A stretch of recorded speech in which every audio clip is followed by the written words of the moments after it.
कपड़े धोने वाली बहू। शादी के पहले से ही विभा को कपड़े धोने का बड़ा शौक था। कभी नल के नीचे तो कभी तालाब के पास। अरे मेरी नीली वाली लुंगी नहीं दिख रही है। विभा की अम्मा, कहाँ रखी है लुंगी? अरे वो तो विभा ने परसों ही धोकर रखी थी आपकी अलमारी में, देखो वहीं होगी। वो ना मैंने आज धो दी, मुझे लगा कि गंदी हो गई होगी।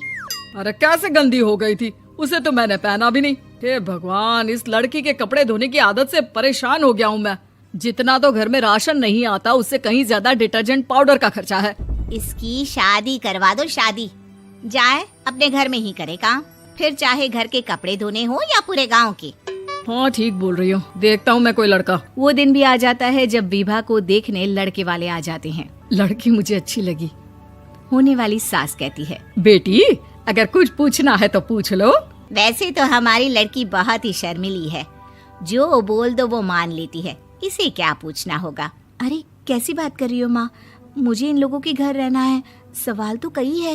हाँ हाँ बेटा, पूछ लो ना, क्या पूछना है। आप लोगों के घर कपड़े कौन धोता है? सास का मुंह बन जाता है। देखो, अगर तुम ये कहना चाहती हो कि तुम्हें कपड़े धोने नहीं आते तो सुन लो, कपड़े मैं ही धोती हूँ, लेकिन तुम्हारे आ जाने के बाद मैं रुमाल तक नहीं धोऊंगी। अरे चुप रहना भाग्यवान, बहू बेचारी घर आई नहीं, उसे डराना शुरू कर दिया। वो क्या है ना बिटिया, अभी तक तो ये कल्लू की माँ ही धोती थी, लेकिन अब तुम्हारे पापा तो दहेज में वॉशिंग मशीन देंगे ही। तभी विभा की माँ बोल पड़ती है, सवाल भी पूछा तो क्या। वैसे भाई साहब, मशीन की तो फिर भी कपड़े धोने की कैपेसिटी होती है। मतलब जो बिटिया दे रहे हैं ना विभा, इसे कपड़े धोने का बहुत शौक है। ये आप लोगों के क्या, आस पड़ोस गांव मोहल्ले सबके कपड़े धो दे और उफ तक ना करे। बाहर देखा नहीं आपने कितने कपड़े सूख रहे हैं? सब हमारी बिटिया ने ही तो धोए हैं। बस भी करो ना माँ, शर्म आ रही इतनी तारीफ सुनकर। और तो और एक दाग निकाल कर दिखाओ तो मान जाऊं। हाँ अच्छा, माफ करना बेटा, मैंने गलत समझा। हमें तो रिश्ता बहुत पसंद है। और ऐसे जुड़ जाता है रिश्ता कपड़े धोने का शौक रखने वाली विभा का। उसकी शादी हो जाती है कोयला फैक्ट्री में काम करने वाले कल्लू के साथ। शादी के बाद अचानक विभा चिल्लाती हुई सास के पास आती है। सासू माँ, अरे सासू माँ कहाँ है आप? ये तो धोखा है, धोखा दिया आप लोगों ने मुझे। इसे ससुर के चक्कर के बारे में पता चल गया।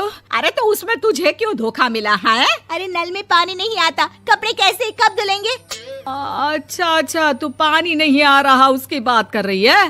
तो आपने क्या सोचा? कुछ नहीं। अच्छा, तेरी माँ ने कहा था कि कपड़े धोने का शौक है तुझे, याद आया मुझे। शौक बोलकर कपड़े धोने वाले मेरे जुनून को कम ना आके सासू माँ, कपड़ा धोना मेरा गुरूर है। तभी पति भी वहाँ आ जाता है। अभी मैंने इसे सनी देओल की फिल्म दिखाई है, उसी के डायलॉग मार रही है माँ। अच्छा सुन, साफ बता रही हूँ, पानी सुबह 4 से 6 और शाम को 10 से 12 आता है, समझी? विभा टाइमिंग सुनकर हैरान हो जाती है। ये क्या भूतों का मोहल्ला है? सुबह 4 बजे उठकर कौन कपड़े धोता है? 4 बजे टंकी में पानी जाता है, फिर सारा दिन धोना ना, किसने मना किया? अरे कैसी बात कर रही हैं? 200 लीटर की टंकी में कितने कपड़े धो लूंगी मैं? सुबह ही उठ जाऊंगी मैं। अब क्या था, विभा सुबह 4 से लेकर रात के 12 बजे तक कपड़े ही धोती रहती। एक रोज सास पड़ोस से निकलकर कहीं जा रही होती है कि साथ वाली कहती है, हाँ कल्लू की माँ, जरा ये बताओ कि 2 साड़ी है, 2 ब्लाउज और एक पेटीकोट और एक नाड़े वाला लंबा कच्छा। हाँ तो? अरे तो क्या, कितना लोगी धुलाई ये बताओ। धोबन दिख रहे हैं हम क्या? हमारे पति सरकारी नौकरी से अभी रिटायर हुए हैं और बेटा सुपरवाइजर है कोयला फैक्ट्री में। धोबन समझ रखा है हमें। हाय रे कल्लू की अम्मा, माफ कर दो, वो तो मोहल्ले में यही सब बता रहे थे कि तुमने बहू को कपड़ा धुलवाने के काम में लगा दिया है। सास को पड़ोसन की बात सुनकर गुस्सा आ जाता है। वो घर पहुंचती है जहां घर के बाहर ही इतने सारे कपड़े सूख रहे होते हैं जितने कि किसी धोबन के घर पर। अरे ओ कल्लू की दुल्हन, बाहर निकल।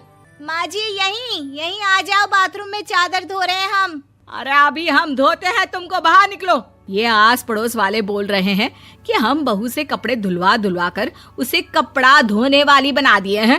अरे छोड़ो ना माँ जी, किन लोगों की बातों में आती हो?